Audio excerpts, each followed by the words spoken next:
Hey guys, tonight we're going to talk about something you've probably never considered.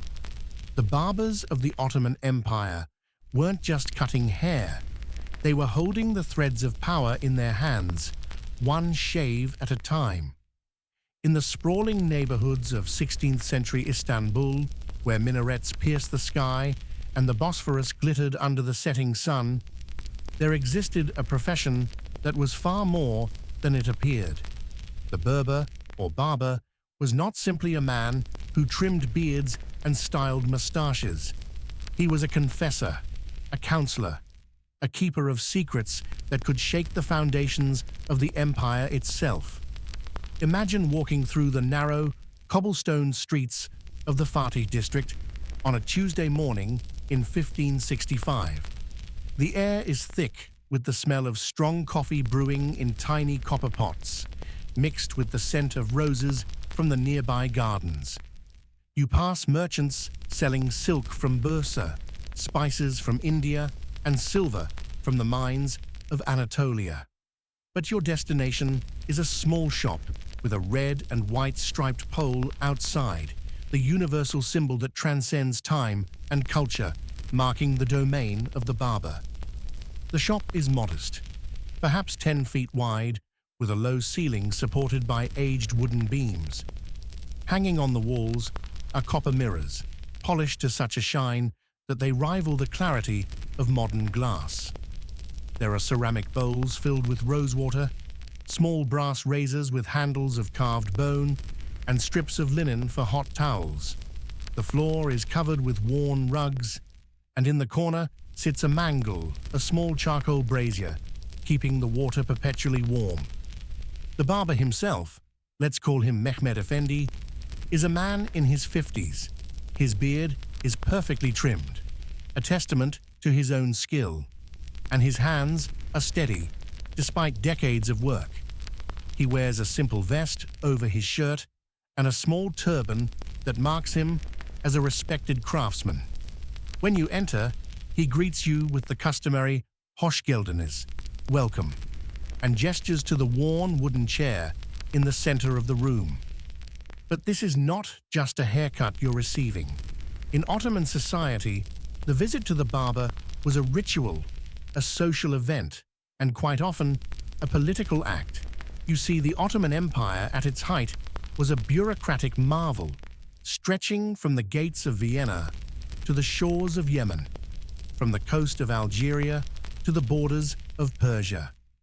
It encompassed millions of souls speaking dozens of languages, practicing various interpretations of Islam, Christianity, and Judaism.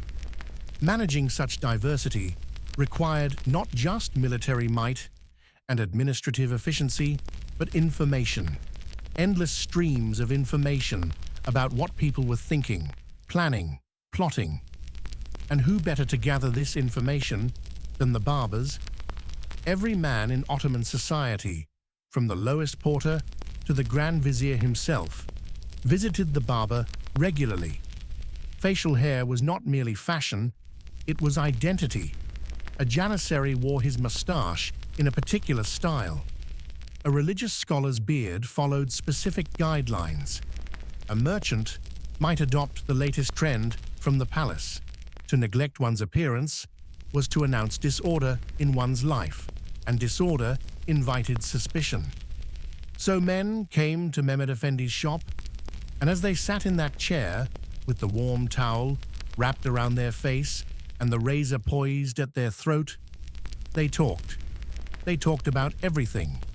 The process itself encouraged confession.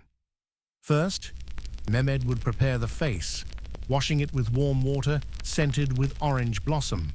Then came the lathering, a thick, rich foam made from olive oil soap, worked into a luxurious cream with a brush made of badger hair. The application was methodical, almost meditative. Already the customer would begin to relax, the tensions of the day melting away with each circular motion of the brush. Then came the shave itself. This was the moment of ultimate trust. A razor, sharp enough to split a hair lengthwise, pressed against the vulnerable skin of the throat. One wrong move, one moment of inattention, and blood would flow. But Mehmed's hand never wavered. Stroke by stroke, he removed the stubble, occasionally stopping to rinse the blade in warm water, the sound of the razor against beard providing a gentle, rhythmic scraping that was almost hypnotic. It was during this ritual that men spoke freely. Perhaps it was the vulnerability of the position. Throat exposed, defenseless. Perhaps it was the intimacy of the act, someone caring for your body with such attention. Or perhaps it was simply that Mehmed never interrupted, never judged, only listened while his hands performed their ancient craft. A merchant might mention that prices for wheat were rising, and he'd heard rumors of a poor harvest in Egypt. A minor official from the customs house might complain about a superior who was demanding increasingly large bribes.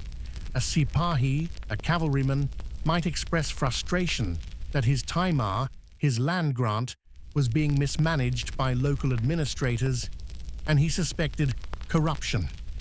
A scholar from the Madrasa might whisper concerns about a radical preacher gaining influence in a particular mosque.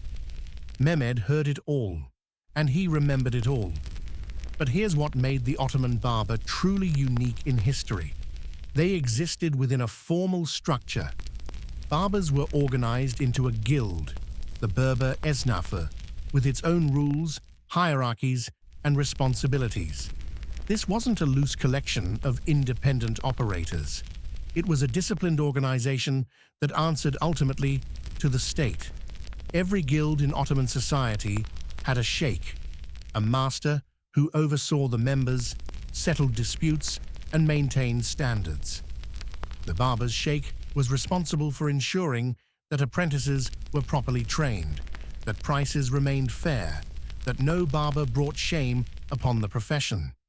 But he had another duty, one that was never written in any official document, but was understood by everyone involved. The sheikh collected information. Every week, or sometimes more frequently, the barbers of each neighborhood would visit their sheikh, ostensibly to pay respects, to discuss guild business, to seek advice on a difficult customer or a professional matter. But during these visits, they would also share what they had heard. The sheikh, in turn, had his own connections. Perhaps he knew a secretary in the household of a pasha. Perhaps he was friendly with an imam who had the ear of a judge. Perhaps he owed a favor to a janissary officer. Through these channels, information flowed upward, filtered and refined, until it reached those who could act upon it. This system was genius in its simplicity. The barbers weren't spies in the traditional sense. They weren't sneaking through shadows or breaking into locked rooms. They were simply doing their job, and in the process, creating a vast network of information gathering that operated in plain sight, invisible because it was so ordinary. Consider the practicalities. A traditional spy network is expensive. You must recruit agents, train them, pay them, provide them with cover stories and resources. They must be managed carefully, their information verified, their loyalty ensured, and they're always at risk of exposure. A captured spy can reveal the entire network. But barbers? They required none of this. They were already in place, already trusted, already part of the daily fabric of life. Their profession gave them perfect cover and perfect access. And because they were organized into a guild with existing hierarchies, the information they gathered could be collected and disseminated without any obvious spycraft. Moreover, because every man needed a barber, the network reached into every level of society. The great pashas had their personal barbers who attended them in their yalis, their waterfront mansions. The janissaries had barbers who set up shop near their barracks. The palace itself employed dozens of barbers who served the sultan, his family, and the endless ranks of court officials pages, and eunuchs who kept the machinery of empire running. Even foreign visitors weren't exempt. Ambassadors from Venice, France, or Persia would eventually find their way to an Ottoman barber, either out of necessity or curiosity. And they too would talk, perhaps complaining about negotiations, or mentioning news from their home countries, or revealing more than they intended about their instructions and objectives. But what did the barbers do with all this information? How did it flow through the system? And who ultimately benefited from this elaborate network of listening posts disguised as neighborhood shops?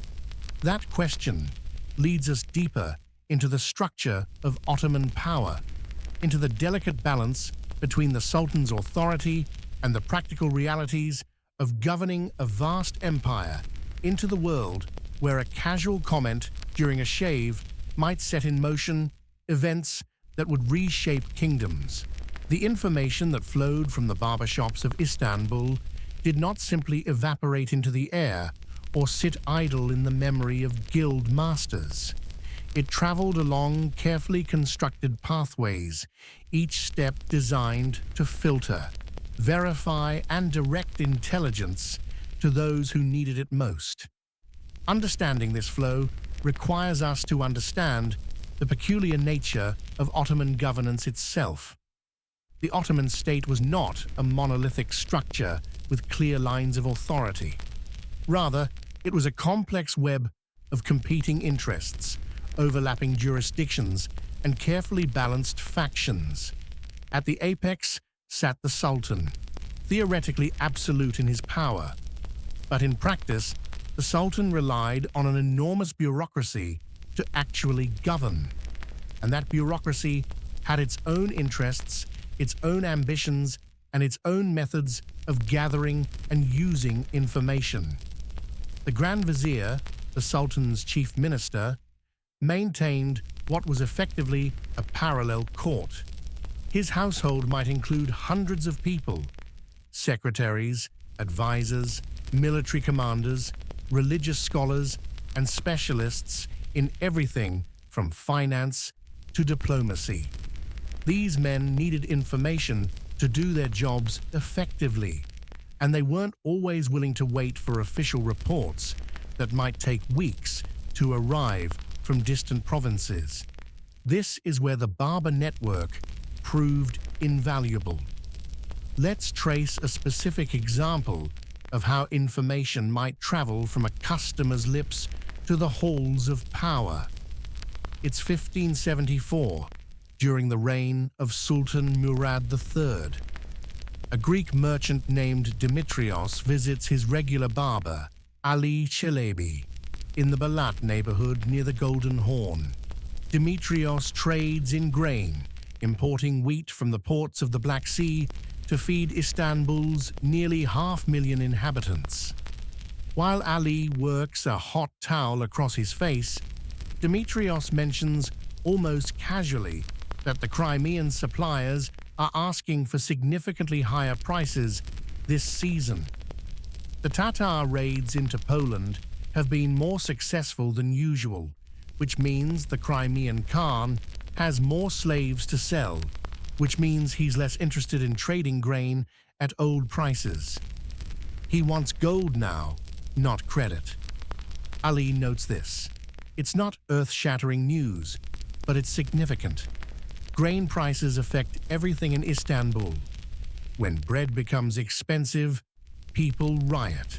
The Janissaries, the elite infantry who guard the Sultan and maintain order in the capital, are particularly sensitive to bread prices. They've overthrown sultans before over economic grievances. That evening, during prayers at the neighborhood mosque, Ali mentions what he heard to the local imam, who happens to be the nephew of a judge in the Islamic courts. The imam understands the implications. If grain prices are rising, it might be worth passing this information to his uncle, who sits on the council that advises the market inspector, the mutasib, responsible for preventing price gouging and ensuring adequate food supplies. But the Imam also mentions it to another regular at the mosque, a Janissary sergeant who often acts as a go-between for his commander. The sergeant is interested because his commander is loyal to a particular pasha who is currently out of favor at court, but looking for any opportunity to demonstrate his value to the Sultan. Now we have multiple streams of information flowing from a single conversation. The Judges' Council begins investigating grain supplies and discovers that the information is accurate. Prices are indeed rising, and the usual suppliers are becoming difficult. They recommend that the Sultan's government seek alternative sources, perhaps from Egypt or from Moldavian merchants who might undercut the Crimean Tatars. Simultaneously, the Janissary sergeant reports to his commander, who passes the information to his patron Pasha. This Pasha sees an opportunity. He has connections in Egypt, where his brother serves as the governor of Alexandria. He drafts a proposal. He could arrange for Egyptian grain to be shipped to Istanbul at competitive prices, ensuring the capital's food supply and earning the Sultan's gratitude. This proposal makes its way to the Grand Vizier through a secretary who is related to the Pasha's chief steward. The Grand Vizier, Sakolu Mehmed Pasha, is one of the most capable administrators in Ottoman history. He's already heard about the grain situation through his own sources, including his personal barber, who attends him every morning and has his own network of informants. When the Pasha's proposal arrives, Sakolu Mehmed already has context. He knows the proposal is sound, but he also knows the Pasha is trying to rebuild his political capital. He weighs the benefit of securing the grain supply against the risk of elevating a potential rival. All of this, the investigation, the proposal, the political calculation, stems from a Greek merchant complaining about prices while getting a shave. This example illustrates several crucial aspects of how the barber network functioned. First, the information was valuable precisely because it was ordinary. Dimitrios wasn't revealing state secrets, he was discussing his business. But that made it more reliable than many official reports, which were often colored by the biases and interests of the officials writing them. Second, the network didn't have a single point of control. Information spread organically through multiple channels, which meant it could be cross-checked and verified. If Ali had been the only barber hearing about grain prices, his report might have been dismissed. But when multiple barbers in different neighborhoods, serving different merchants, hearing similar complaints, all reported the same trend, the information gained credibility. Third, the barbers themselves rarely knew the full impact of what they reported. Ali probably never learned that his casual mention to the Imam helped prevent a potential bread riot and contributed to a shift in the Ottoman grain trade. He simply did what barbers did. He listened, he remembered, and he shared what seemed important with those who might care. The barbers' influence extended beyond economic intelligence.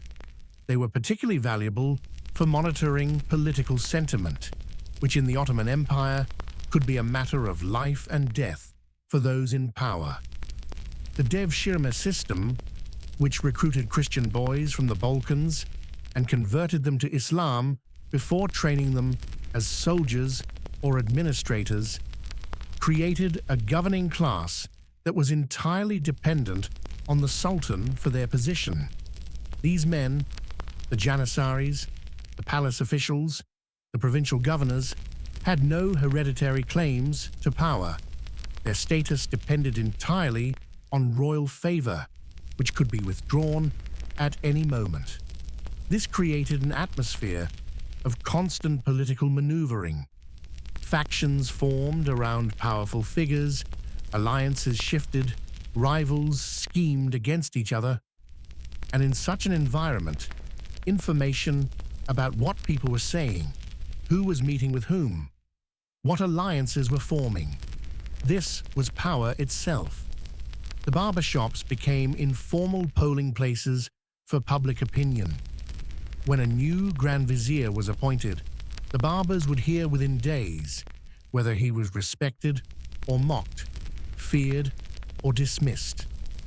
When a military campaign was announced, they would gauge the enthusiasm or reluctance of the soldiers and common people. When new taxes were levied, they heard the complaints before they became protests. This information was crucial for those in power. An intelligent vizier paid attention to what the barbers reported because it gave him early warning of potential problems. If a particular policy was generating widespread resentment, he might adjust it before that resentment turned into resistance. If a provincial governor was being criticized for corruption, he might be replaced before the complaints reached the Sultan's ear through less friendly channels. But the relationship between barbers and power was not one-sided. The barbers also benefited from their position as informal informants. A barber who provided valuable intelligence might find that his son received an apprenticeship in a profitable trade, or that his tax assessment was reduced, or that when he had a dispute with a neighbor, the judge ruled in his favor. These rewards were never explicit. No one wrote receipts for information, but everyone understood how the system worked. The guild structure protected barbers from being too closely identified with any particular faction. They served everyone, which meant they couldn't be seen as partisan. A barber who became too obviously aligned with one pasha or another would lose the trust of customers who supported rivals. And without that trust, the flow of information would dry up. This careful balance required skill and discretion. Mehmet Effendi, our hypothetical barber from Section 1, would have learned early in his career that some information was dangerous to repeat, some customers were too important to offend, and some secrets needed to be kept absolutely private. For instance, if a customer confessed to a serious crime, a barber had to make a difficult choice. Reporting it might earn gratitude from authorities, but it would destroy the trust that made his shop a confessional in the first place. Most barbers learned to distinguish between information that was useful to share, political gossip, economic trends, public sentiment, and personal secrets that should remain private. There were exceptions, of course. If someone revealed a plot against the Sultan or evidence of treason, that was beyond the boundaries of customer confidence. The Sultan's security was paramount, and anyone who concealed such information could themselves be executed for complicity. This brings us to perhaps the most intriguing aspect of the Ottoman barber network: the barbers who served in the Topkapi Palace itself. These men occupied a unique position, for they attended not just any officials, but the Sultan himself, his sons, the pages being trained for high office, and the most powerful men in the empire during their daily visits to the palace.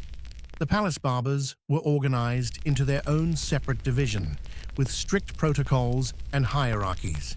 They underwent background checks, their families were investigated, and they were watched carefully for any sign of disloyalty. But once trusted, they had access that few others enjoyed. Imagine being the barber who shaved the Sultan every morning. You would see him at his most vulnerable, hear him speak before he had put on his public mask, observe his moods and concerns. You might hear him muttering about a troublesome vizier, or expressing doubt about a military campaign, or revealing anxiety about succession. This information, carefully managed, could be extraordinarily valuable to those who knew how to use it. But who could these palace barbers report to? The Sultan himself? That would be pointless. The Grand Vizier? Perhaps. But that could be dangerous if the Sultan was complaining about the Grand Vizier. The Sultan's mother, the Valid Sultan, who often wielded enormous influence in the harem and beyond. Possibly if the barber had such connections and trusted them. The reality is that palace barbers operated in a world of extraordinary complexity, where every word could have consequences, and where silence might be just as valuable as speech. They had to develop an almost supernatural sense of judgment about what to remember, what to forget, what to share, and with whom. But how did one become a palace barber? What training did it require? And what risks did these men face? And what happened when a barber heard something so dangerous that keeping it secret might doom him, but revealing it might doom everyone? The path to becoming a palace barber began not in the glittering halls of Topkapi, but in the humble shops scattered throughout Istanbul's neighborhoods. A boy, typically around 7 or 8 years old, would be apprenticed to a master barber, often a relative or family friend. This apprenticeship was not a casual arrangement. It was a binding contract that would shape the next decade of the boy's life. The first years were devoted to menial tasks. The apprentice, called a chirak, would sweep floors, empty bowls of soapy water, maintain the fire in the brazier, and run errands. He would watch, endlessly watch, as his master worked. He would observe the angle of the razor, the pressure applied, the rhythm of the strokes. He would learn to read customers, which ones preferred conversation, which ones valued silence, which ones needed reassurance during the shave. Only after several years would the apprentice be allowed to touch a customer. First, perhaps applying the hot towels, then mixing the lather to the correct consistency, eventually trimming hair with scissors. The razor came last, and only after the master was absolutely certain of the apprentice's steadiness of hand and sureness of judgment. But the technical skills, though essential, were only part of the training. The apprentice was also learning something more subtle and perhaps more important: discretion. He was learning which conversations to remember and which to forget, how to appear not to be listening while absorbing every word, how to encourage confidences without seeming curious. A master barber might test his apprentice by deliberately sharing a piece of gossip and then waiting to see if it spread.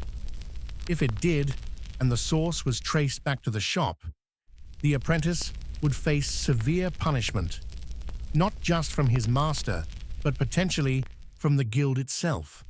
A barber who couldn't keep secrets was worse than useless. He was a liability. Those apprentices who showed exceptional skill, discretion, and intelligence might be noticed by the guild's leaders. Perhaps a guild inspector would visit the shop and observe the young man's work. Perhaps the master would recommend his apprentice for advancement. Through such channels, the most promising barbers might eventually be recruited for palace service. The palace barber's corps was a coveted position, but it came with extraordinary scrutiny.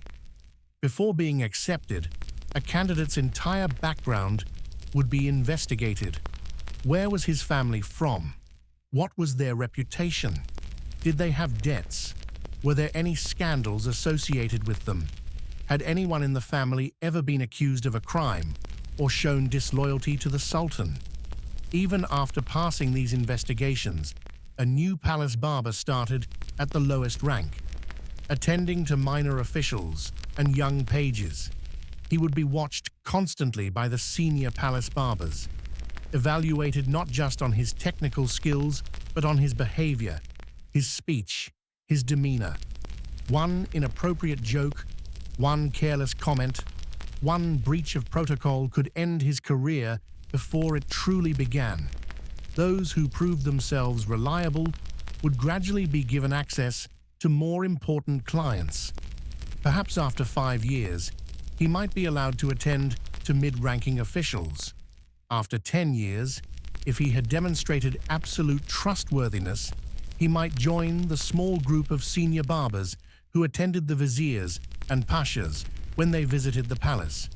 And if a barber was truly exceptional, skilled, discreet, intelligent, and above all, trustworthy, he might eventually be given the highest honor, attending the Sultan himself.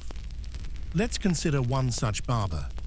His name was Hassan Ah, and he served Sultan Selim II, who ruled from 1566 to 1574. We know about Hassan from scattered references in palace records and from the memoirs of a Venetian ambassador who mentioned him in dispatches home. Hassan had been born in Bursa, the old Ottoman capital, to a family of modest means.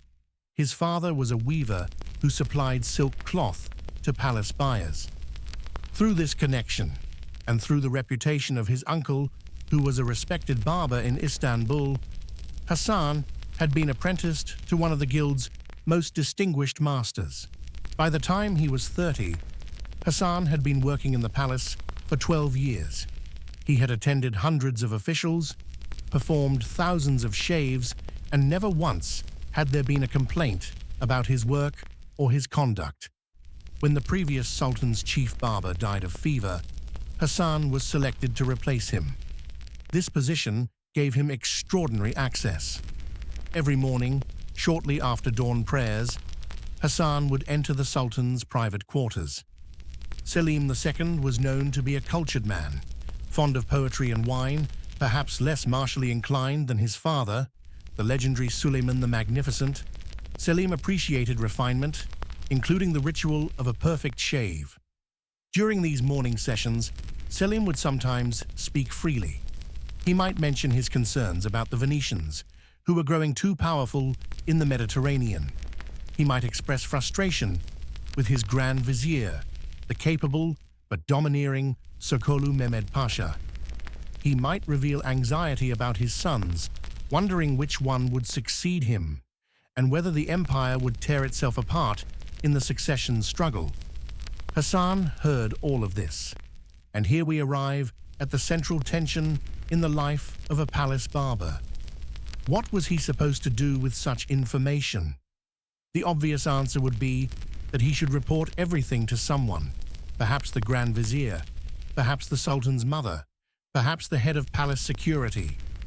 But the reality was far more complicated.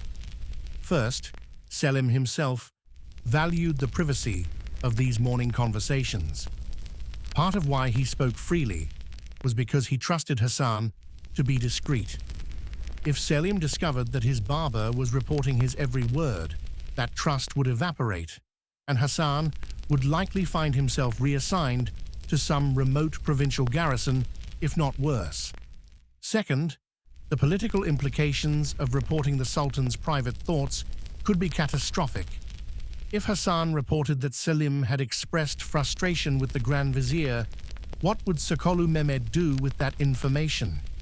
He might become defensive or paranoid, or decide to move against potential rivals preemptively. The cure could be worse than the disease. Third, there was always the possibility that someone might be using Hassan as a conduit for misinformation. Perhaps Selim wanted certain people to think he was unhappy with the Grand Vizier, while actually being perfectly satisfied with him. By speaking freely to his barber, knowing the barber might repeat it, Selim could send messages without explicitly sending them. This sophisticated game of information and misdirection required Hassan to develop extraordinary judgment.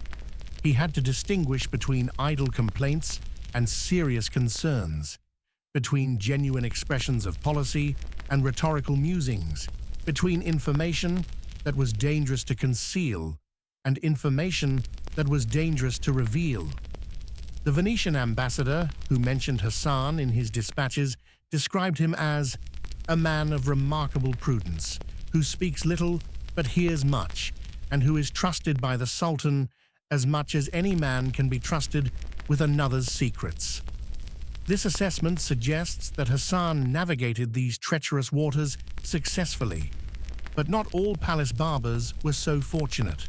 There are records of barbers who made fatal mistakes, who revealed something they shouldn't have, or failed to reveal something they should have.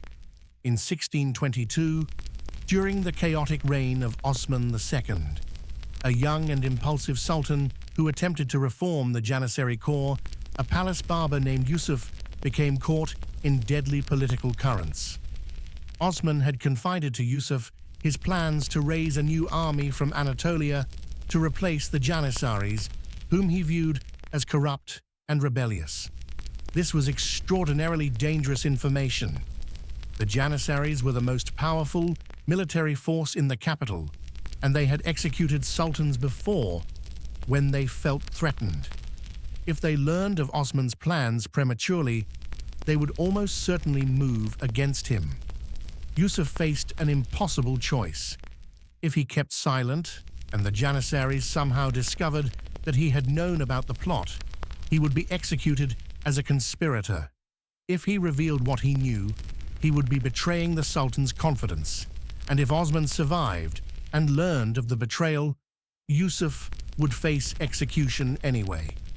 In the end, Yusuf chose to confide in the of the Janissaries, the commander of the corps, hoping perhaps to position himself as a valuable informant while technically warning the Sultan's enemies. It was a catastrophic miscalculation. The Janissaries did indeed rebel. They stormed the palace, seized Sultan Osman, and eventually strangled him. The traditional method of executing an Ottoman sultan, done with a silk cord to avoid spilling royal blood. Yusuf, meanwhile, was killed by Osman's loyalists before the Sultan's death, accused of being a traitor. His body was displayed outside his own barbershop as a warning to others. This grim story illustrates the mortal dangers that came with the privileged position of palace barber. They existed at the intersection of power and knowledge, where a single decision could lead to elevation or execution, often with little middle ground. Yet despite these risks, men continued to pursue the position, and the barber network continued to function throughout the Ottoman period. Why? Because the rewards for those who navigated the dangers successfully were substantial. A successful palace barber could accumulate considerable wealth. The tips from wealthy clients were generous. The opportunities for subtle forms of patronage were numerous. A barber might recommend a relative for a minor palace position, or put in a good word for a merchant seeking a contract, or help arrange a marriage between families. These small services, accumulating over years, could build a network of obligation and reciprocal benefit that provided security and prosperity. More importantly, perhaps, the barbers served a genuine function in the Ottoman system of governance. They provided information that was difficult to obtain through official channels. They gave rulers and administrators insight into public sentiment, economic conditions, and political currents. They helped prevent conspiracies by detecting the early warning signs, unusual meetings, suspicious conversations, shifts in loyalty. In a sense, the barbers were one of the invisible institutions that made the Ottoman Empire function. They weren't mentioned in the official histories, their names rarely appeared in the chronicles, and foreign observers often failed to understand their significance. But they were there, in their modest shops and palace chambers, listening and watching and remembering. As the Ottoman Empire gradually declined through the 18th and 19th centuries, the barber network declined with it.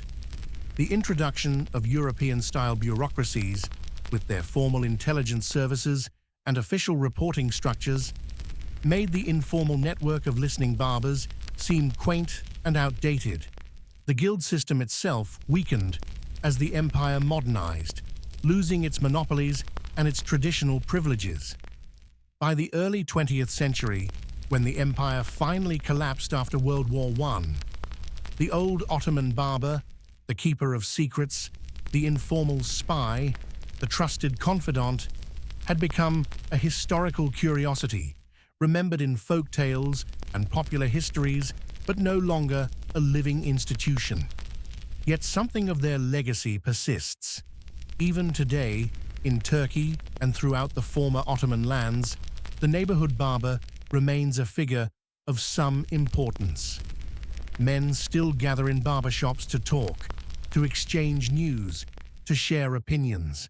The conversation still flows freely while the razor does its work. And somewhere in that continuation of an ancient tradition, you can still sense the ghost of those Ottoman barbers who knew that the most valuable information often comes not from spies skulking in shadows, but from ordinary people talking freely to someone they trust while getting a shave on a Tuesday afternoon. The lesson they taught: that power depends not just on armies and treasuries, but on information, and that information flows most freely in unexpected places, remains relevant. In our own age of surveillance and data gathering, perhaps we've simply made explicit what the Ottoman barbers understood intuitively: that listening is a form of power, that trust creates access, and that the person closest to you might be paying more attention than you realize. The boy's name was Ibrahim, and he was 11 years old when his father brought him to the shop of Master Kemal in the Eyüp district of Istanbul. It was the spring of 1683, a year that would prove momentous for the Ottoman Empire, though Ibrahim couldn't have known this as he stood nervously in the doorway, clutching a small bundle of his possessions. Master Kemal was a broad-shouldered man with a magnificent beard that he kept oiled and perfectly groomed, a walking advertisement for his skills. He examined Ibrahim with the careful scrutiny of someone evaluating livestock at market. He checked the boy's hands for steadiness, looked at his eyes to assess his intelligence, asked him to read a few lines from a religious text to confirm his literacy. "He'll do," Kemal finally said to Ibrahim's father. 7 years of apprenticeship. He'll sleep in the back room, eat what I eat, and work when I tell him to work. If he's diligent and shows promise, I'll recommend him to the guild when his time is complete. If he's lazy or stupid, I'll send him back to you, and you'll owe me for the wasted time." Ibrahim's father nodded, embraced his son briefly, and left. The boy watched through the shop's small window as his father disappeared into the crowded street, and realized with a sinking feeling that his childhood had just ended. What Ibrahim didn't realize, what no 11-year-old apprentice could realize, was that he wasn't just learning a trade. He was being recruited, slowly and subtly, into one of the Ottoman Empire's most effective intelligence networks. The first months were brutal. Ibrahim woke before dawn to light the fire in the brazier and heat water for the day's customers. He swept floors that never seemed to stay clean, washed towels that multiplied mysteriously overnight, and ran endless errands through the chaotic streets of Istanbul. He fetched fresh bread from the bakery, delivered messages to customers, purchased supplies from merchants in the Grand Bazaar. Master Kemal rarely praised him and frequently criticized. The water was too hot or too cold. The lather wasn't mixed properly. The towels weren't folded correctly. The floor still had dust in the corners. Ibrahim's hands were clumsy, his movements inefficient, his attention inadequate. But underneath this harsh treatment was a method. Kemal was teaching Ibrahim discipline, attention to detail, and the importance of perfection in small things. A customer who received a towel that was too hot would be uncomfortable. One who found his razor pulled at his beard rather than cutting cleanly would go elsewhere. In the barber's trade, excellence wasn't optional, it was survival. After 6 months, Ibrahim was allowed to begin mixing lather. This was more complex than it appeared. The soap had to be worked with warm water in precise proportions, creating a foam that was neither too thin nor too thick. The consistency had to be perfect, luxurious enough to soften the beard, but not so heavy that it clogged the razor. Kamal showed him once, his thick fingers working the brush in circular motions, gradually building the lather until it peaked in stiff, gleaming swirls. Then he handed the brush to Ibrahim and watched critically as the boy attempted to replicate the process. It took Ibrahim 3 weeks to produce lather that Kamal deemed acceptable. But once he mastered it, he felt a surge of pride that sustained him through the next challenge, learning to apply the lather to a customer's face. This required a completely different set of skills. Each face was unique. Some men had thick beards, others sparse growth. Some had sensitive skin that reddened easily. Others could tolerate rougher treatment. Ibrahim had to learn to read these differences, to adjust his technique for each individual. But more importantly, he had to learn to be invisible while being present. The customer should feel attended to, cared for, but not scrutinized. The application of lather was an intimate act, Ibrahim's hands on a stranger's face, working the foam into the beard, covering the skin in preparation for the razor. Some men tensed under this touch, others relaxed. Ibrahim learned to sense these reactions and adjust accordingly. It was during this phase of his training that Ibrahim first began to understand the other dimension of the barber's work. One morning, a merchant named Hussein Bey came for his regular shave. He was a prosperous man who imported spices from India and Persia, and he always arrived in fine clothes with rings on his fingers. While Ibrahim worked the lather onto his face, Hussein Bey spoke to Master Kamal about business.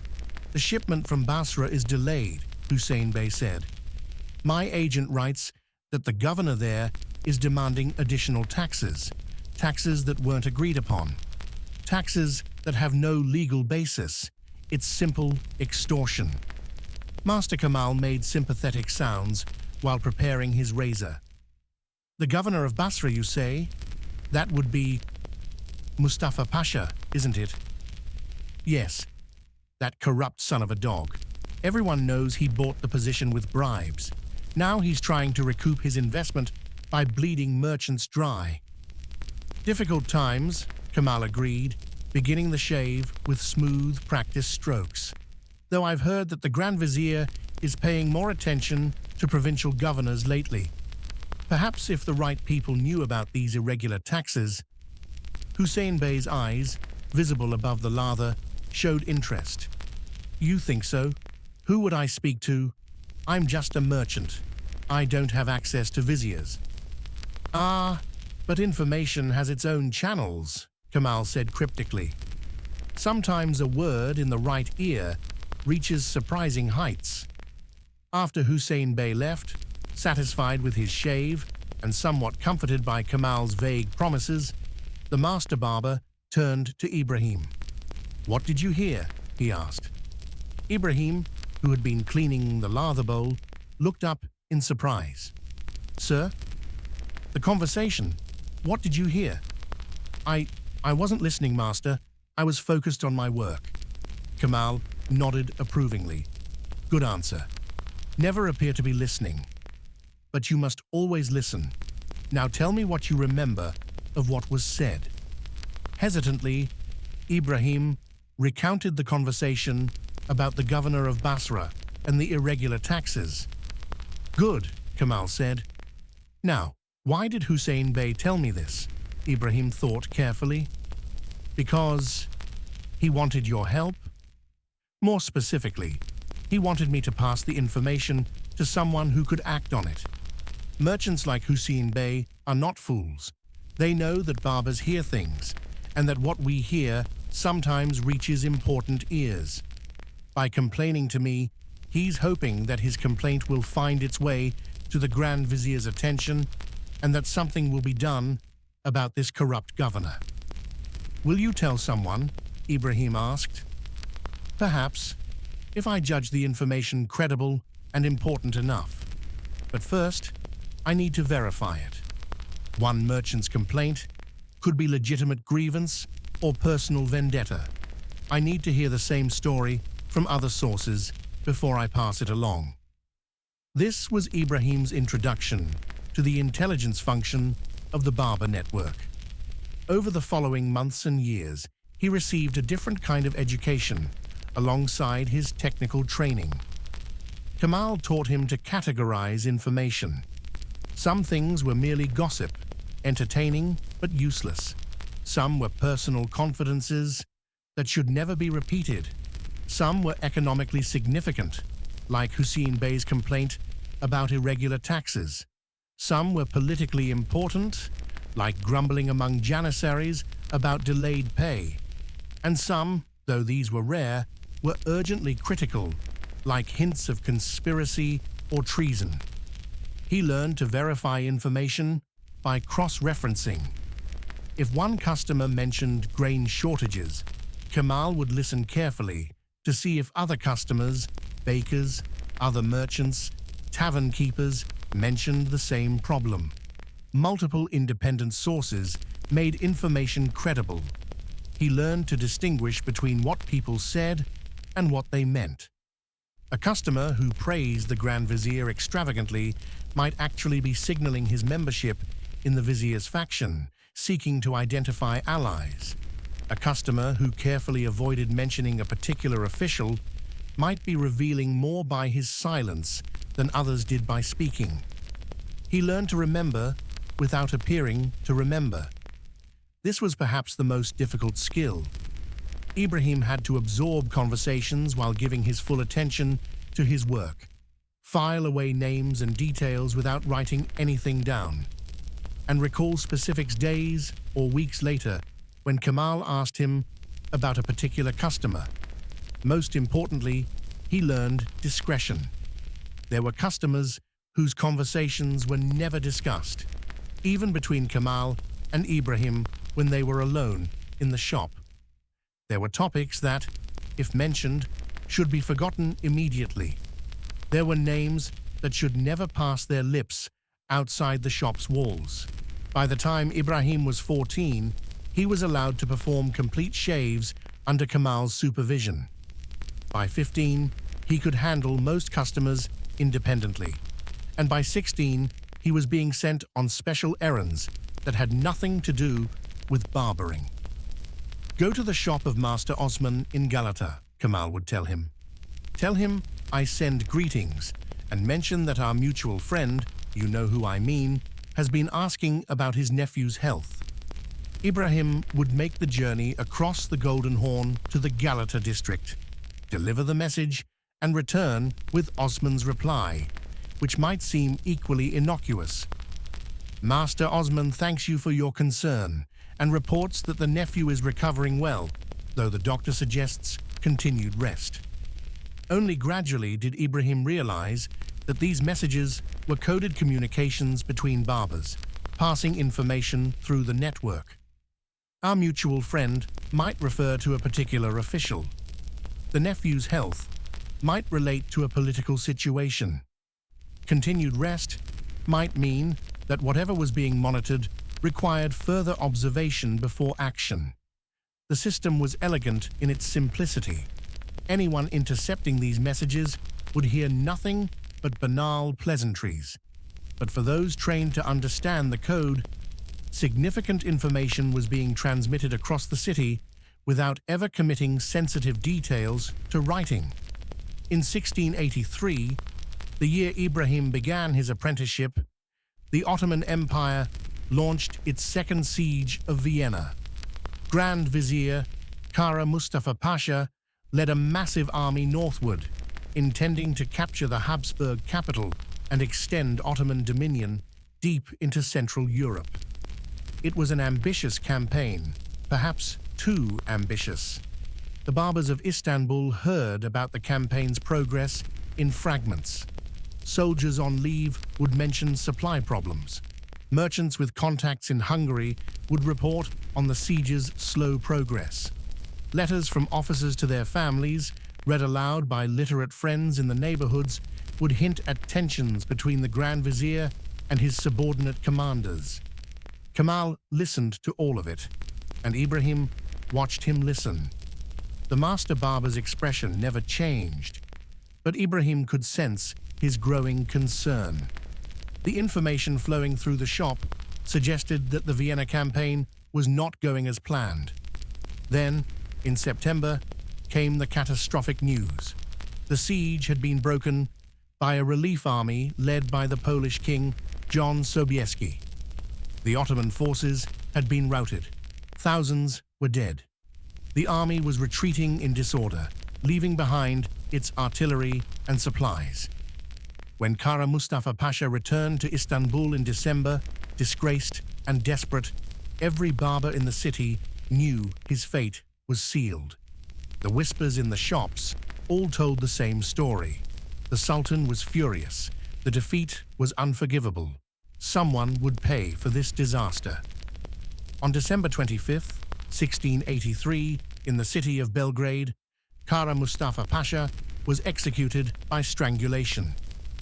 The news reached Istanbul within days, carried by the same informal networks that had predicted his doom. Ibrahim was 17 years old, and he was beginning to understand that the information flowing through Master Kemal's modest shop was part of something much larger, a vast, invisible network that monitored the empire's pulse, warned of dangers, and sometimes, in its own subtle way, shaped the course of history. But how extensive was this network? How many barbers were involved? How was the information they gathered actually used?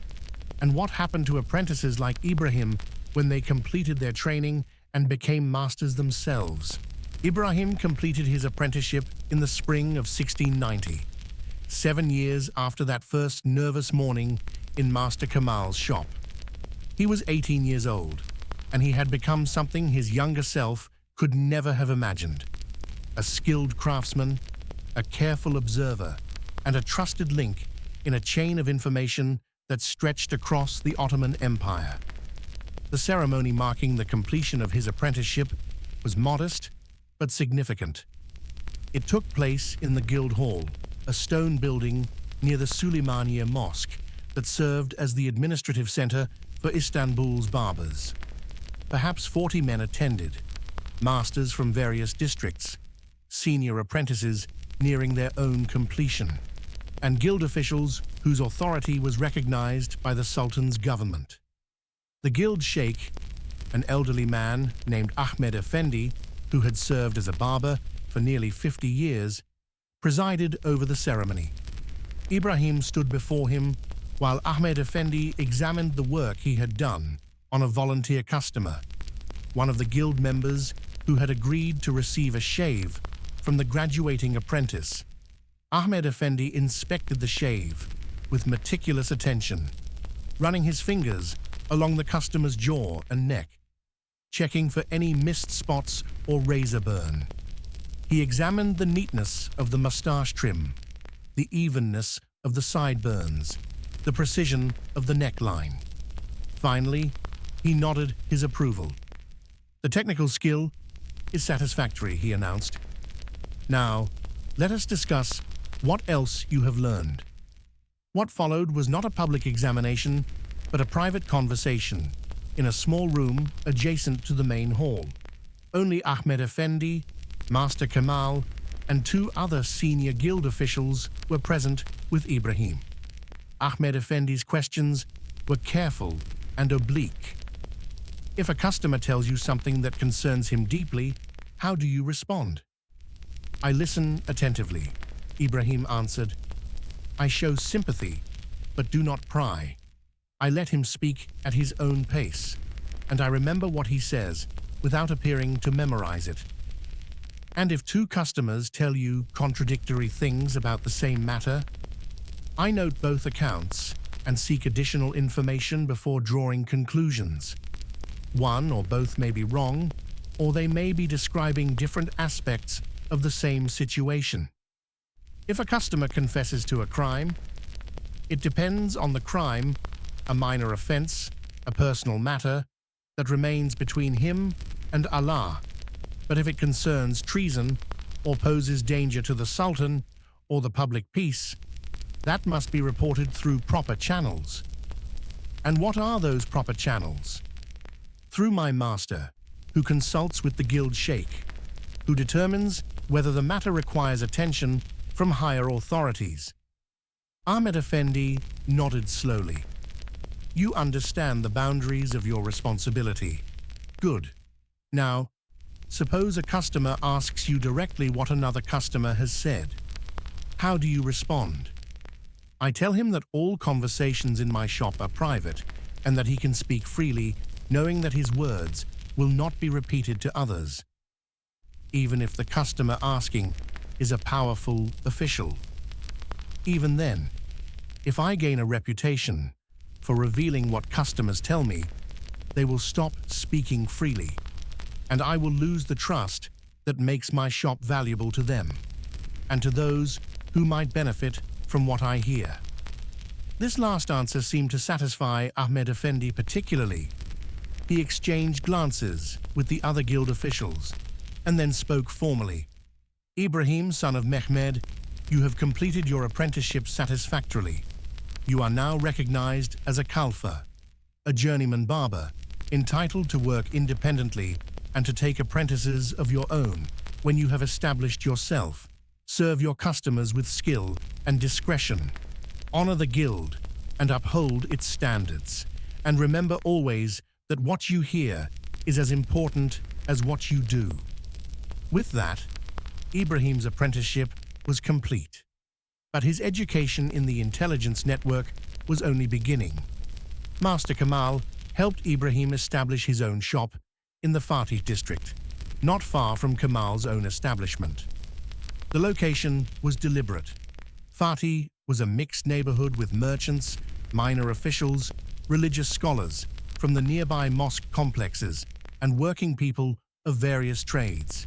It was exactly the kind of place where a barber could hear a wide cross-section of opinion and information. The shop itself was tiny, barely large enough for one chair, a small table for supplies, and a brazier.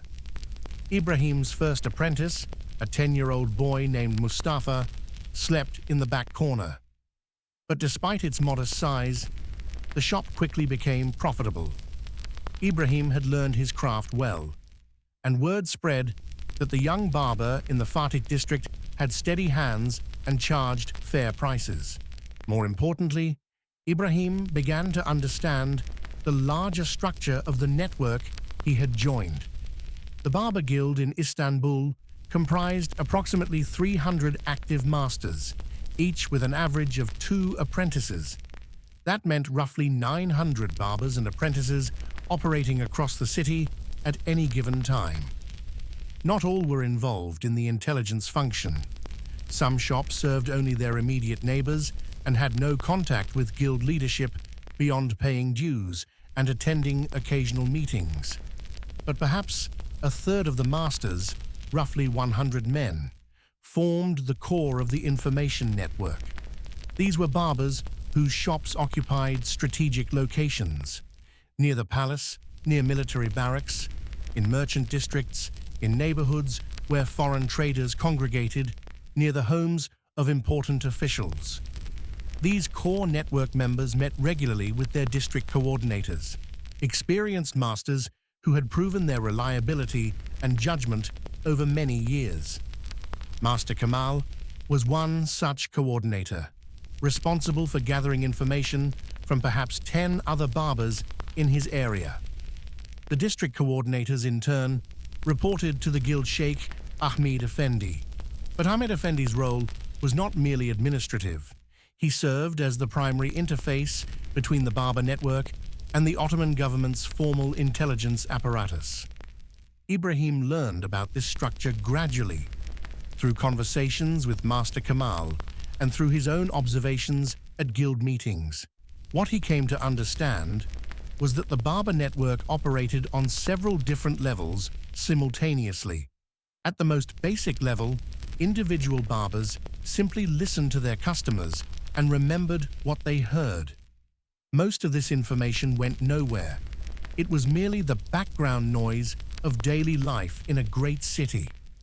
At the second level, barbers identified information that seemed significant: economic trends, political grumbling, unusual activities, rumors that kept recurring from multiple sources.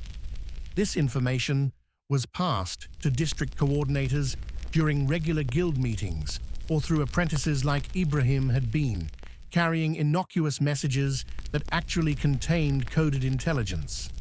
At the third level, district coordinators like Master Kemal analyzed the information they received, looking for patterns and corroboration. If multiple barbers reported similar concerns about grain prices, or if several customers mentioned seeing unusual troop movements, or if various merchants spoke of the same corrupt official, the coordinator would compile this information and pass it upward. At the fourth level, Ahmed Effendi and the senior guild leadership evaluated the compiled intelligence and determined what required action. Most information was simply filed away, useful context for understanding the city's mood and condition, but not urgent. Some information was passed to specific officials who might act on it, and occasionally, very rarely, something emerged that required immediate attention from the highest levels of government. But this formal structure, Ibrahim learned, was only part of how the network actually functioned. There were also informal relationships, personal connections, and individual initiatives that operated outside the official channels. For instance, Ibrahim discovered that Master Kemal had a nephew who served as a clerk in the customs administration. Information about trade issues that Kemal gathered from merchant customers would often be shared with this nephew informally over family dinners, without ever going through official guild channels. The nephew would use this information to advise his superiors, who would make better decisions as a result, and everyone would benefit. Similarly, some barbers had cultivated direct relationships with particular officials or military commanders. A barber who served primarily janissaries might develop a friendship with a janissary officer and share information directly with him, bypassing the formal network entirely. These informal channels made the network more flexible and resilient, but they also created potential problems. What if a barber was passing information to someone who was disloyal to the Sultan? What if intelligence was being used for private gain rather than public benefit? What if the wrong information reached the wrong person at the wrong time? The guild leadership tried to monitor these informal relationships, but they couldn't control everything. To some extent, they relied on the judgment and loyalty of individual barbers to use their access responsibly. Ibrahim himself began to develop such relationships. One of his regular customers was a man named Ali A, a mid-ranking official in the city's fire prevention service. Istanbul, built largely of wood, was perpetually at risk of catastrophic fires, and the fire prevention service employed hundreds of men to watch for blazes and organize responses. Ali A was responsible for a district that included several caravanserais, the large commercial buildings where traveling merchants stored their goods and lodged during their stays in the city. Through his work, Ali A heard a great deal about trade conditions, about which merchants were prospering and which were struggling, about what goods were moving through the city and where they were going. Over months of regular visits, Ibrahim and Ali A developed an easy rapport. They discovered shared interests, Both enjoyed poetry, both had lost fathers at young ages, both were trying to establish themselves in their respective professions. Their conversations ranged beyond the usual barbershop small talk. One day, Ali R mentioned something interesting. Several Armenian merchants had recently rented unusually large storage spaces in the caravanserais, larger than their visible business would seem to require. They claimed to be stockpiling copper for export, but Ali R's inspections suggested they weren't storing nearly as much copper as they were claiming. Perhaps they're just bad at estimating space, Ali R mused, while Ibrahim trimmed his beard. But it seems odd. Why rent expensive storage if you're not using it? Ibrahim, his hands steady as he worked, filed this information away. Later, he mentioned it to Master Kamal during one of their regular meetings. Kamal's reaction was immediate. Armenian merchants stockpiling copper, or claiming to. When did this start? Ibrahim provided the details. Kamal thought for a moment, then said, "I've heard something similar from another source. Copper exports have been restricted lately because the military needs it for cannon production. If merchants are claiming to stockpile copper, they might be covering for something else they're actually storing, something illegal or something they're trying to hide from tax collectors." "Should I ask Ali R to investigate further?" Ibrahim asked. "No," Kamal said firmly. "Never ask your customers to investigate anything. That makes them suspicious of why you're asking, and it compromises your position as a neutral listener. But do let me know if Ali R mentions anything else about these merchants." 2 weeks later, guild officials, accompanied by tax inspectors and military authorities, raided the caravanserais. They discovered that the Armenian merchants were indeed storing something other than copper. Smuggled weapons, including matchlock muskets and powder, destined for rebels in Anatolia who were resisting Ottoman authority. The merchants were arrested. The weapons were confiscated. A potential supply line to rebels was severed. And none of the people involved in the operation, not the tax inspectors, not the military officers, not even Ahmed Effendi, could have said exactly where the original tip had come from. It had percolated up through the network, been verified through multiple sources, and finally been acted upon by the appropriate authorities. Ibrahim never learned whether his conversation with Ali R had been the original source of the intelligence or merely one confirmation among many. And in a way, that was precisely the point. The network functioned best when information flowed freely, but its sources remained obscure. This ambiguity protected everyone involved. The Barbers couldn't be accused of spying because they were just doing their jobs and occasionally mentioning things they'd heard to their guild colleagues. The guild leadership couldn't be accused of running an intelligence service because they were just coordinating their professional organization. And the government officials who acted on the information could claim they'd received tips from concerned citizens or discovered problems through routine inspections. But Ibrahim also began to see the limitations and dangers of the system. The network depended entirely on the judgment of individual barbers and their coordinators.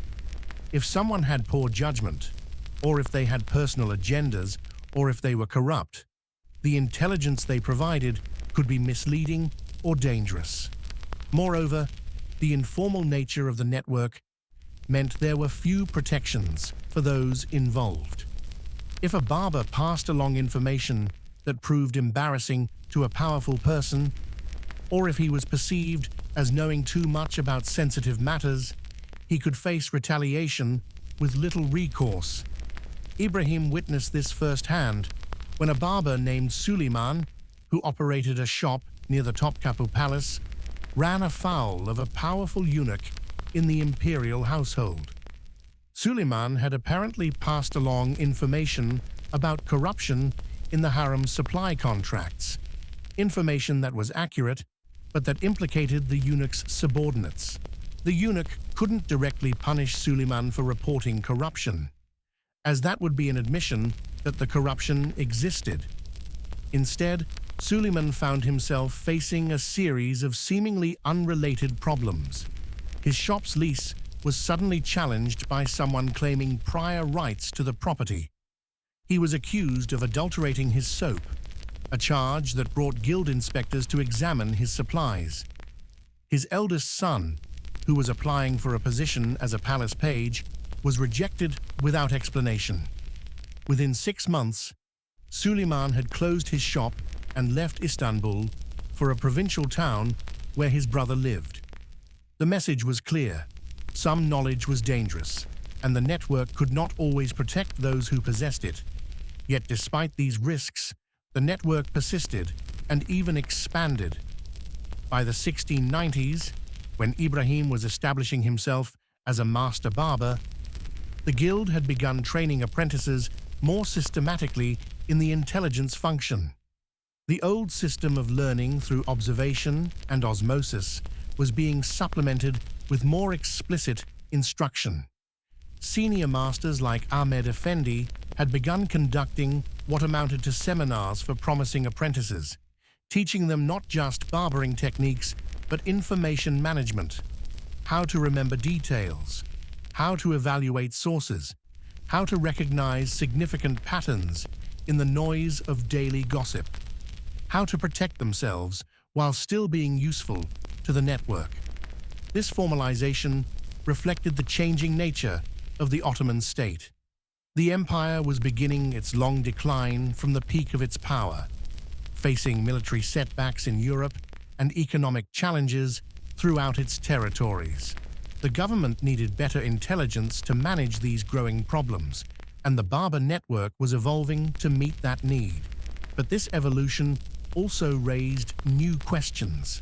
As the network became more organized and more explicitly focused on intelligence gathering, was it still an informal adjunct to official government structures, or was it becoming a formal institution in its own right?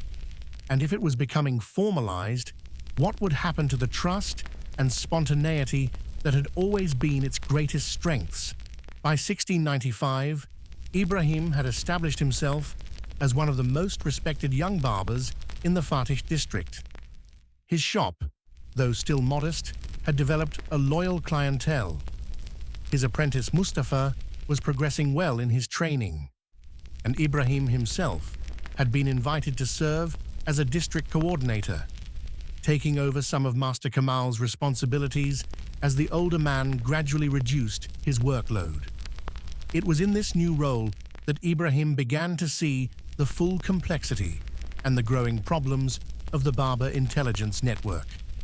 The Ottoman Empire in the 1690s was engaged in a long and costly war with the Holy League, an alliance of Austria, Poland, Venice, and Russia. The conflict had been grinding on since 1683, since that catastrophic defeat at Vienna that Ibrahim remembered from his first year as an apprentice. Territory was being lost. Armies were being defeated. The treasury was being drained.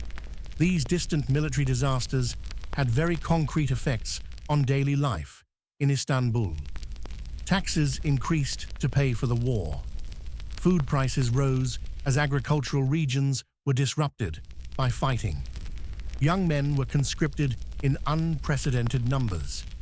Inflation eroded the value of wages and pensions, and everywhere people were anxious, angry, and looking for someone to blame.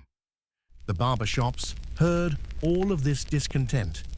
Ibrahim, in his modest establishment, listened to merchants complaining about the debasement of the currency, to janissaries grumbling about delayed pay, to religious scholars questioning whether the war was even justified, to ordinary craftsmen wondering how they would feed their families if bread prices continued rising.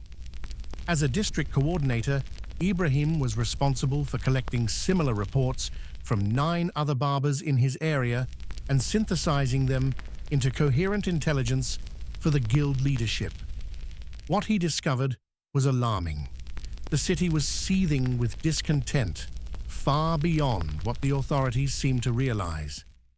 In his monthly report to Ahmed Effendi, Ibrahim wrote, in carefully coded language, that many customers are expressing concern about their health, and some are wondering if their current physician should be replaced.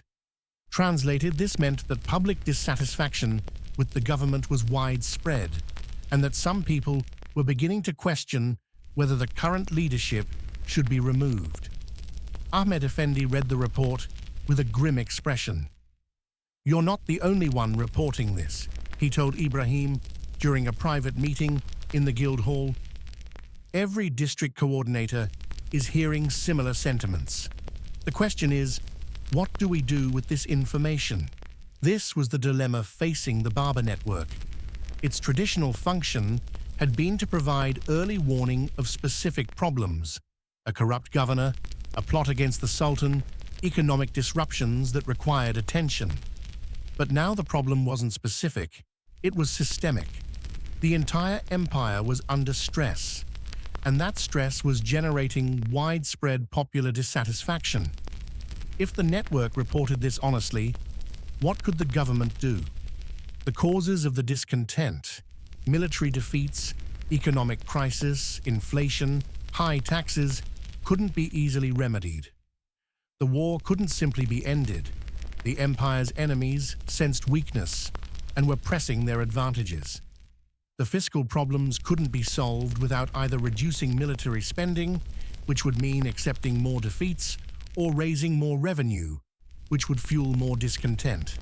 Reporting the discontent might simply demoralize the leadership without providing any actionable intelligence. Or worse, it might provoke repressive measures that would only increase the very discontent being reported. On the other hand, if the network failed to report the situation accurately, it would be failing in its fundamental purpose. And if the discontent eventually erupted into riots or rebellion, the government would be caught unprepared, and the barbers would be blamed for not providing adequate warning. Ahmed Effendi wrestled with this dilemma throughout the summer of 1695. Ibrahim, attending guild leadership meetings more frequently now in his role as coordinator, watched the elderly sheikh struggle with a problem that had no good solution. Finally, Ahmed Effendi decided on a middle course. He would report the general sentiment to his contacts in the government, specifically to a senior administrator in the Grand Vizier's household who had long relied on information from the barber network. But he would frame it carefully, not as a warning of imminent rebellion, but as an observation that public morale was low, and that efforts to explain the war's purpose and boost confidence might be valuable. The response from the government was disappointing. The administrator thanked Ahmed Effendi for the information and assured him it would be considered. But weeks passed, with no visible action. No public statements explained the war's aims. No measures were announced to address economic concerns. The government seemed paralyzed, unable or unwilling to address the mounting crisis. Meanwhile, the situation continued to deteriorate. In September, bread riots broke out in several neighborhoods. The Janissaries, who were supposed to maintain order, were themselves close to mutiny over delayed pay. Some units refused their orders. Others demanded meetings with their commanders to air grievances. The barber network documented all of this in exhaustive detail. Ibrahim's shop, like dozens of others across the city, became an informal clearinghouse for information about which units were most disaffected, which commanders had lost control, which neighborhoods were most likely to see violence. But this abundance of information created its own problems. The sheer volume of reports flowing to Ahmed Effendi and the guild leadership was overwhelming. Moreover, the information was often contradictory. One barber would report that a particular Janissary unit was on the verge of mutiny, while another barber, who also served members of that unit, would report that discipline was being maintained. Ibrahim began to understand one of the fundamental limitations of the Barber network. It was excellent at gathering information, but it had no formal analytical capability to process and evaluate that information systematically. Everything depended on the judgment of individuals, the barber assessing what was worth reporting, the district coordinator deciding what to pass upward, the guild leadership determining what to share with government officials. This informal, judgment-based system had worked well when the empire was stable, and the network was primarily identifying specific, discrete problems. But in a time of general crisis, when everything seemed significant and urgent, the system was struggling. Ibrahim saw this struggle play out in the regular coordination meetings he attended. Hours would be spent debating the reliability of particular reports, the proper interpretation of ambiguous information, the urgency of various warnings. Ahmed Effendi, trying to synthesize all this input into coherent intelligence, looked increasingly exhausted and uncertain. Then, in November 1695, something happened that crystallized all these tensions and revealed both the power and the limitations of the Barber network. A young apprentice named Davoud, working in a shop near the Et Meidana, the meat market, overheard a conversation between two Janissary sergeants. They were discussing, in low voices they thought were private, a plan to seize the palace armory and demand the dismissal of the Grand Vizier and several other senior officials. The coup was supposedly scheduled for the following Friday, when much of the garrison would be assembled for weekly prayers. Davoud reported this to his master, who immediately informed his district coordinator, who rushed the information to Ahmed Effendi. The guild sheikh now faced a critical decision. Was this genuine intelligence of a serious plot, or was it rumor, bravado, or even deliberate misinformation? Ahmed Effendi convened an emergency meeting of the senior guild leadership, including Ibrahim and other district coordinators. They reviewed everything the network had heard about Janissary discontent, looking for corroboration of the reported plot. The evidence was ambiguous. Several barbers had heard Janissaries expressing anger at the government and suggesting that something needed to be done. But violent rhetoric was common in a time of crisis. It didn't necessarily indicate an actual conspiracy. No other barber had heard specific mention of a Friday coup or a plan to seize the armory.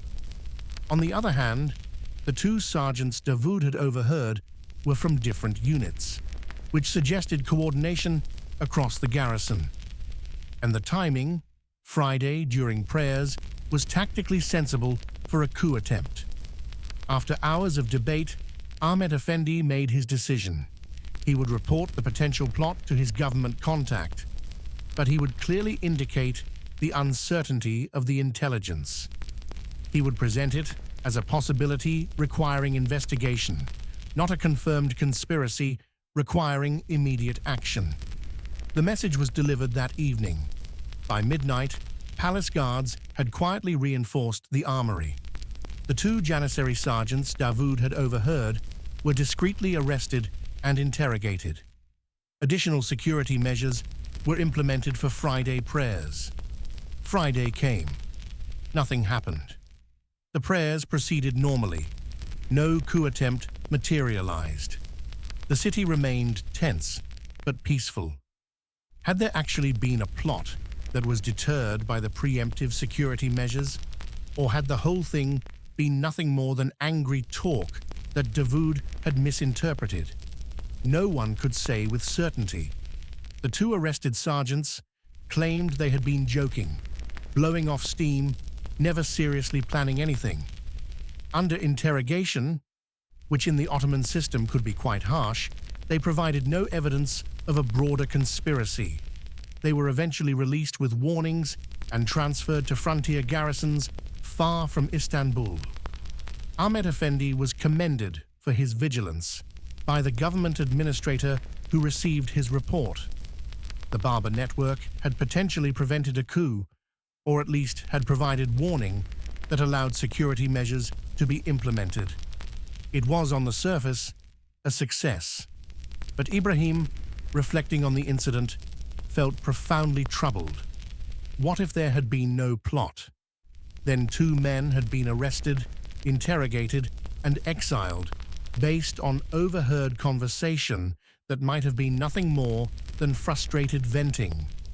The Barber network had become an instrument of preemptive repression, punishing people for words rather than deeds. Yet what if there had been a plot, and Ahmed Effendi had dismissed it as mere rumor? Then the network would have failed in its most crucial function, preventing harm to the state.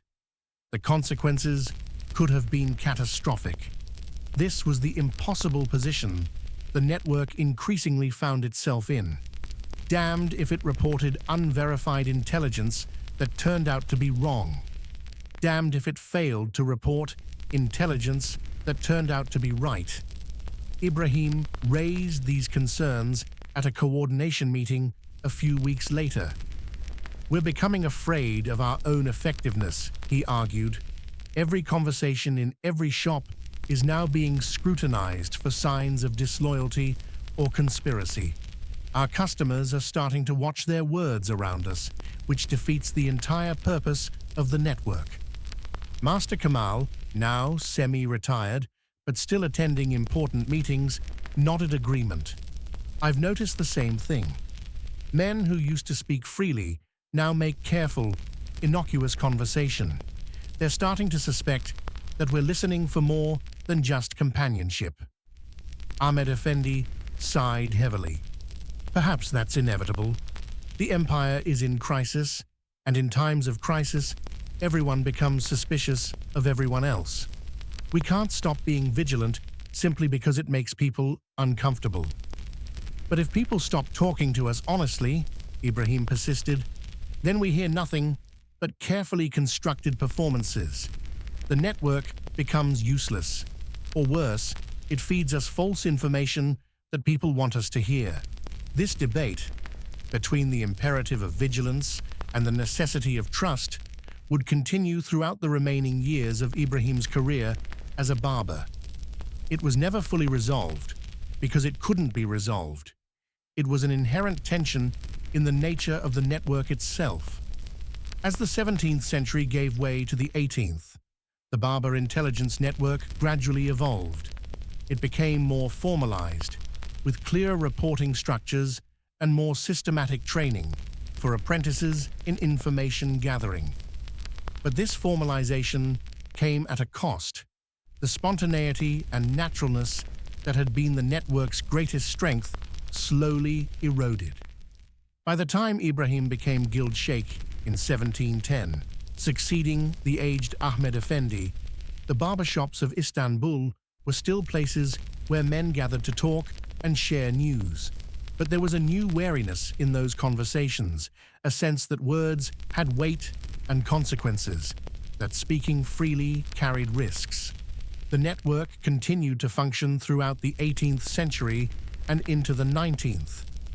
It provided valuable intelligence to Ottoman authorities, helped prevent some conspiracies, and contributed to the governance of the vast empire. But it never quite recaptured the easy, unself-conscious effectiveness of earlier generations, when men spoke to their barbers without wondering whether their words might be recorded, analyzed, and reported to distant officials. Ibrahim, in his later years as Guild Sheikh, often thought about the paradox at the heart of the network. Its power depended on invisibility, but success made it visible. Once people knew that barbers were listening, really listening, with purpose and system, the listening became less effective. Perhaps, he sometimes mused, while training the latest generation of apprentices, the golden age of the Barber Intelligence Network had been when it existed almost unconsciously, when barbers listened because it was their nature and their training, not because it was their explicit mission. Once the mission became explicit, something essential was lost. Yet the network endured, adapting to new circumstances, finding new ways to fulfill its function. Long after Ibrahim's death in 1738, Ottoman barbers continued to serve as informal intelligence gatherers, their shops still humming with conversation, their ears still attuned to the rhythms of their empire's life. The lesson they taught, that intelligence comes not just from spies and informants, but from ordinary people doing ordinary work while paying attention, remains relevant centuries later. In the modern world of digital surveillance and formal intelligence agencies, there's still something to learn from the Ottoman barbers who knew that the best way to hear secrets is to be someone people trust, and that the best information often comes from those who don't realize they're providing it. The barber apprentices who became imperial spies never wore disguises or broke into locked rooms. They simply listened, remembered, and passed along what seemed important. In doing so, they created one of history's most effective intelligence networks, built not on coercion or technology, but on the simple foundation of human trust, a trust that was both their greatest asset and ultimately their most vulnerable liability.